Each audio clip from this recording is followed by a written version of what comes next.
ಈಗ ನಿಮ್ಮ ಮುಖಂಡರು ಹೇಳಿದಾಗೆ ನಾನು ಜಿಲ್ಲಾಧಿಕಾರಿಯಾಗಿ ಒಂದು 3 ಜಿಲ್ಲೆಗಳಲ್ಲಿ ಕೆಲಸ ಮಾಡಿದೆ. ಸುಮಾರು 5 ವರ್ಷ ಅಸಿಸ್ಟೆಂಟ್ ಕಮಿಷನರ್ ಆಗಿ ಕೆಲಸ ಮಾಡಿದೆ. ಇವೆಲ್ಲ ನಿಮ್ಮ ಜಿಲ್ಲಾಧಿಕಾರಿ ಏನಾದರೂ ಕೆಲಸ ಮಾಡಬೇಕಂದ್ರೆ ಫೀಲ್ಡ್ ಲೆವೆಲಿಂದ ನಮಗೇನು ಮಾಹಿತಿ ಬರ್ತದೆ ಅದು ಬಹಳ ಇಂಪಾರ್ಟೆಂಟ್ ಇರ್ತದೆ ನಮಗೆ. ಅಲ್ಲಿ ಕೆಲಸ ಮಾಡುವವರು ನೀವು ಗ್ರಾಮ ಸಹಾಯಕರು ಮತ್ತು ಗ್ರಾಮ ಆಡಳಿತ ಅಧಿಕಾರಿಗಳು. ನೀವು ಈ ಕಳೆದ 2 ವರ್ಷಗಳಂತೂ ನಾನು ಖುದ್ದು ನೋಡಿದ್ದೇನೆ ನೀವು ಮಾಡಿರೋ ಕೆಲಸ ಏನಿದೆ. ಆಮೇಲೆ ಎಲ್ಲ ಡೆಲಿಗೇಟೆಡ್ ವರ್ಕು ಮಾಡಿದ್ದೀರಾ ನೀವು. ನನಗೆ ಗೊತ್ತಿದೆ ನಿಮ್ಮಲ್ಲಿ ಬಹಳ ಜನ ಆಧಾರ್ ಸೀಡಿಂಗು ರೈತರದ್ದು ಕೂಡ ಮಾಡಿದ್ದೀರಾ ನೀವು. ಇವತ್ತು ನಾವು ಲ್ಯಾಂಡ್ ಬಿಟ್ ಮಾಡಿದ್ದೀರಿ, ಆಮೇಲೆ ಬಗೆರುಕುಮಲ್ಲಿ ಕೆಲಸ ಮಾಡ್ತಾಯಿದ್ದೀರಿ.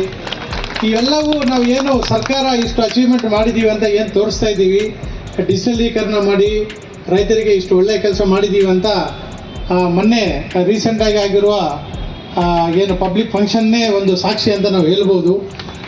ಅದರಲ್ಲಿ ನಾವು ಏನೇನು ಸಾಧನೆಗಳನ್ನು ಮಾಡಿದ್ದೇವೆ ಅದರಲ್ಲಿ ಪ್ರತಿ ಅಂಶದಲ್ಲಿ ನಿಮ್ಮ ಕಂಟ್ರಿಬ್ಯೂಷನ್ ಇದೆ. ಅದಕ್ಕಾಗಿ ನಿಮ್ಮೆಲ್ಲರಿಗೂ ಹೃತ್ಪೂರ್ವಕವಾಗಿ ನಾನು ಧನ್ಯವಾದಗಳು ಹೇಳುತ್ತೇನೆ.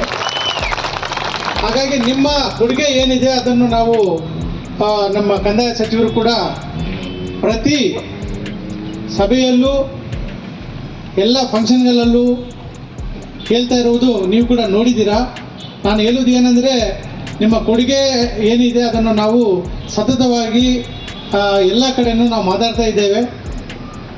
ಆದರೆ ಈಗ ನಿಮ್ಮ ಬೇಡಿಕೆಗಳನ್ನು ಯಾಕೆ ಅಟೆಂಡ್ ಆಗ್ತಿಲ್ಲ, ನಿಮಗೆ ನಮ್ಮ ಬಗ್ಗೆ ಇಷ್ಟು ಕಾಳಜಿ ಇದೆ ಅಂದರೆ ಇವನ್ನು ಕೂಡ ಆಗಬೇಕನ್ನೋದು ಸಹಜ, ನಿಮ್ಮಿಂದ ಎಕ್ಸ್ಪೆಕ್ಟೇಷನ್ ಇರೋದು.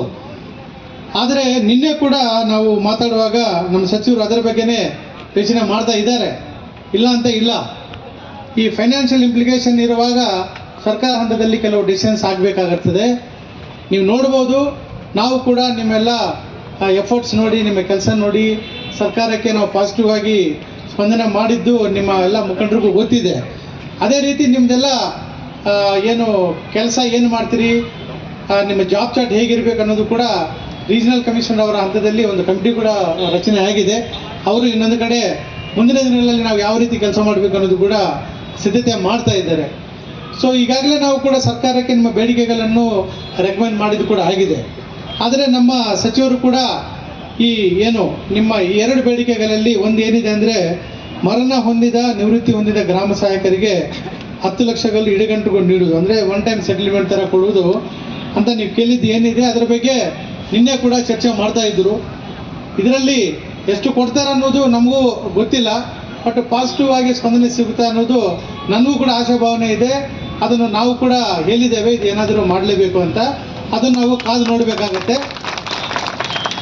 ಎರಡನೇದು ಈ ಏನು ಗ್ರಾಮ ಸಹಾಯಕರಿಗೆ ಸೇವಾ ಭದ್ರತೆ ಅಂದರೆ ಇದು ಸರ್ಕಾರ ಹಂತದಲ್ಲಿ ಡೆಸಿಷನ್ ಆಗಬೇಕಾಗಿದೆ. ಈಗ ನಿಮ್ಮ ರೀತಿ ಆನರೇರಿಯಂ ಮೇಲೆ ಕೆಲಸ ಮಾಡುವವರು ಭಾಳ ಜನ ನಮ್ಮಲ್ಲಿ ಟೀಚರ್ಗಳಾಗಲಿ, ಗೆಸ್ಟ್ ಟೀಚರ್ಸ್ ಆಗಲಿ, ಗ್ರಾಮ ಸಹಾಯಕರಾಗಲಿ, ಇನ್ನೂ ಇದೇ ರೀತಿ ಕೆಲಸ ಮಾಡೋರು ಅಂಗನವಾಡಿ ವರ್ಕರ್ಸ್ ಆಗಲಿ, ಈ ರೀತಿ ಬೇರೆ ಬೇರೆ ಲಾರ್ಜ್ ನಂಬರಲ್ಲಿ ಇರುವುದರಿಂದ ಫೈನಾನ್ಷಿಯಲ್ ಇಂಪ್ಲಿಕೇಶನ್ಸ್ ಕೂಡ ನೋಡಿ ಒಂದು ಡೆಸಿಷನ್ ತೊಗೊಳ್ಬೇಕಾಗ್ತದೆ ಅನ್ನೋದು ಈಗಾಗಲೇ ನೀವು ಕೇಳಲಿಲ್ಲ ಅಂದರೆ, ನೀವು ಧರಣಿ ಮಾಡಿಲ್ಲ ಅಂದರೆ ನಾವು ನಿಮ್ಮ ಬಗ್ಗೆ ಯೋಚನೆ ಮಾಡ್ತಾ ಇಲ್ಲ ಅಂತ ಅರ್ಥ ಇಲ್ಲ.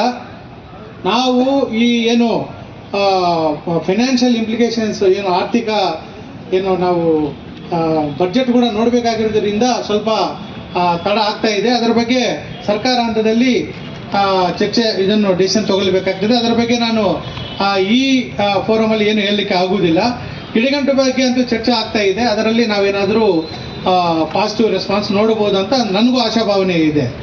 ಸೊ ಈಗ ನೀವು 10,400 ಮೇಲೆ ಇದ್ದೀರಾ. ನೀವು ಅಷ್ಟಿದ್ದರೂ ಕೂಡ ನಿಮ್ಮ ಮುಖಂಡರು ಹೇಳ್ತಾ ಇದ್ದರು ರೈತರಿಗೆ ತೊಂದರೆ ಆಗಬಾರ್ದು ಅಂತೇಳಿ ಸುಮಾರು ಜನರಿಗೆ ನಾವೆಲ್ಲೇ ಬಿಟ್ಟು ಏನೋ ಒಂದು ಸೆಲೆಕ್ಟೆಡ್ ಸಂಖ್ಯೆಯಲ್ಲಿ ಬಂದು ನಾವು ಧರಣಿ ಮಾಡ್ತಾ ಇದ್ದೀವಿ ಅಂತ ಹೇಳಿದ್ದೀರಾ. ಅದಕ್ಕೂ ಕೂಡ ನಾನು ನಿಮಗೆ ಧನ್ಯವಾದಗಳು ಹೇಳುತ್ತೇನೆ. ಯಾಕಂದರೆ ರೆಗ್ಯುಲರ್ ವರ್ಕ್ ಅಫೆಕ್ಟ್ ಆಗಲೇಬಾರ್ದು, ರೈತರಿಗೆ ತೊಂದರೆ ಆಗಬಾರ್ದು. ನಾವೆಲ್ಲರೂ ಇರುವುದು ರೈತರಿಗೋಸ್ಕರ, ನಮ್ಮ ಜನರಿಗೋಸ್ಕರ. ಸರ್ವಿಸ್ ಹ್ಯಾಂಪರ್ ಬಾರದು ಅನ್ನುವ ಕಾಳಜಿ ನಿಮಗಿದೆ. ಅದಕ್ಕಾಗಿ ನಾನು ಮತ್ತೊಮ್ಮೆ ನಿಮಗೆ ಧನ್ಯವಾದಗಳು ಹೇಳಿ ನನ್ನ ಮಾತು ಮುಗಿಸ್ತೇನೆ. ಜೈ ಹಿಂದ್, ಜೈ ಕರ್ನಾಟಕ. ಸರ್ಕಾರ ದೊಡ್ಡ ಮಟ್ಟದಲ್ಲಿ ತೀರ್ಮಾನ ಮಾಡಬೇಕಾಗಿದೆ. ಎರಡನೇ ಪಾಯಿಂಟ್ ಬಗ್ಗೆ ಅದು ಚರ್ಚೆ ಆಗ್ತಾ ಇದೆ ಅಂತ ಹೇಳಿದ್ದೇನೆ ನಾನು. ಪಾಸಿಟಿವ್ ಆಗಿ ನೋಡ್ಬೇಕನ್ನೋ ರೀತಿ ಇದೆ. ಆಯ್ತಾ? ಗ್ರಾಮ ಸಹಾಯಕರ ಹೋರಾಟಕ್ಕೆ, ಗ್ರಾಮ ಸಹಾಯಕರ ಹೋರಾಟಕ್ಕೆ, ಗ್ರಾಮ ಸಹಾಯಕರ ಹೋರಾಟಕ್ಕೆ, ಗ್ರಾಮ ಸಹಾಯಕರ ಹೋರಾಟಕ್ಕೆ, ಗ್ರಾಮ ಸಹಾಯಕರ ಹೋರಾಟಕ್ಕೆ ಬೇಕೇ ಬೇಕು, ಬೇಕೇ ಬೇಕು. ಎಲ್ಲಿವರೆಗೂ ಹೋರಾಟ, ಎಲ್ಲಿವರೆಗೂ ಹೋರಾಟ, ಬೇಕೇ ಬೇಕು, ಬೇಕೇ ಬೇಕು. ಗ್ರಾಮ ಸಹಾಯಕರ ಹೋರಾಟಕ್ಕೆ, ಗ್ರಾಮ ಸಹಾಯಕರ ಹೋರಾಟಕ್ಕೆ.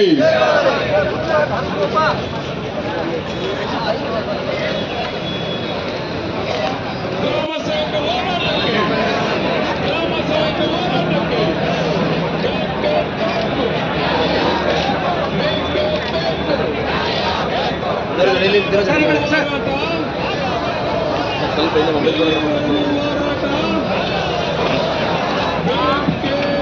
ಆಮೇಲೆ ಅವ್ರಿಗೆಲ್ಲ ಸವಲತ್ತುಗಳು ಇಡುಗಂಟು ಕೊಡಬೇಕು ಅಂತ ಸರ್ ಏನು ಸ್ಪಂದನೆ ಸರ್?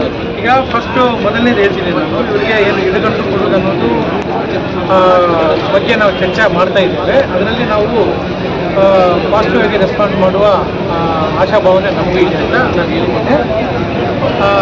ಅದ್ರ ಬಗ್ಗೆ ನಾವು ಯೋಚನೆ ಮಾಡಿ ಎಷ್ಟು ಕೊಡ್ತಾರ ಅನ್ನೋದು ನಾವು ನೋಡಬೇಕಾಗಿದೆ.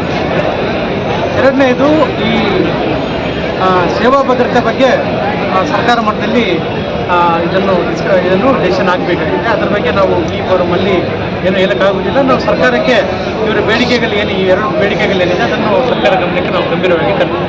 ಸರ್, ಈಗ ಕನಿಷ್ಠ ವೇತನ ಸುಪ್ರೀಂ ಕೋರ್ಟ್ 27,000 ಕೊಡಲೇಬೇಕು ಅಂತ ಆರ್ಡರ್ ಇದೆ ಸರ್. ಅದು ಕೊಡದೆ ಹೋದಾಗ ಅದನ್ನು ಬ್ರೀಚ್ ಮಾಡ್ದಂಗಾಗಲ್ಲ ಸರ್, ಉಲ್ಲಂಘನೆ ಮಾಡ್ದಂಗಾಗಲ್ಲ. ಈಗ ನಾವು ಅವ್ರಿಗೆ ನೀವು ಮಿನಿಮಮ್ ವೇಜಸ್ ಅಲ್ಲಿ ಏನು ಹೇಳ್ತಾ ಇದ್ರಿ, ಇದರ ಬಗ್ಗೆ ನಾವು ಸರ್ಕಾರ ಗಮನಕ್ಕೆ ಸುಪ್ರೀಂ ಕೋರ್ಟ್ ಆದೇಶ ಮಾಡಿದೆ ಸರ್. 27,000 ರೂಪೀಸ್ ಕೊಡಲೇಬೇಕು ಅನ್ನೋದು ಆದೇಶ ಆಗಿದೆ.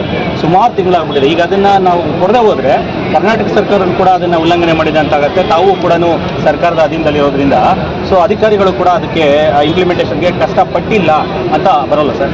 ಇಲ್ಲ, ಈಗ ನಾವು ನಾವು ಇದರ ಬಗ್ಗೆ ಈ ಬೇಡಿಕೆ ಏನಿದೆ ಇದರ ಬಗ್ಗೆ ನಮಗೆ ಈಗಾಗಲೇ ಮಾಹಿತಿ ಇದೆ. ಸರ್ಕಾರ ಹಂತದಲ್ಲಿ ಕೂಡ ನಾವು ಇದನ್ನು ಪ್ರಸ್ತಾವನೆ ಮಾಡಿದ್ದೇವೆ.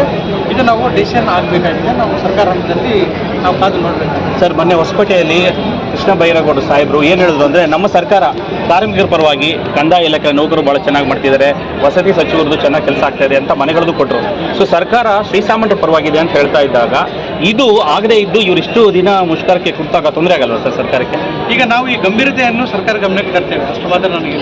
ಈಗ ಅನಿರ್ದಿಷ್ಟವಾಗಿ ಕೂತ್ಕೊಂಡಿದ್ದಾರಲ್ಲ ಸರ್, ಅಲ್ಲಿ ರೈತರಿಗೆ ಅದೆಲ್ಲ ಕಷ್ಟ ಆಗಲ್ವ? ಅದನ್ನೇ ಹೇಳ್ತಾ ಇದ್ದೀವಿ. ಇವರು ಎಲ್ಲರೂ ಬಂದಿಲ್ಲ, ಕೆಲಸನೂ ಏನು ಹ್ಯಾಂಪರ್ ಆಗಿಲ್ಲ. ಭಾಳ ಜನ ಫೀಲ್ಡಲ್ಲಿ ಇದ್ದು ಕೆಲಸ ಮಾಡ್ತಿದ್ದಾರೆ. ಯಾವುದೇ ಕಾರಣಕ್ಕೂ ನಾವು ರೈತರಿಗೆ ಕೆಲಸಗಳು ಹ್ಯಾಂಪರ್ ಆಗದಂಗೆ ನಾವು ನೋಡ್ತಾ ಇದ್ದೇವೆ. ಸೊ ಇವರ ಏನು ಬೇಡಿಕೆಗಳೇನಿದ್ದಾವೆ ನಾವು ಸರ್ಕಾರ ಗಮನಕ್ಕೆ ತರ್ತೀವಿ.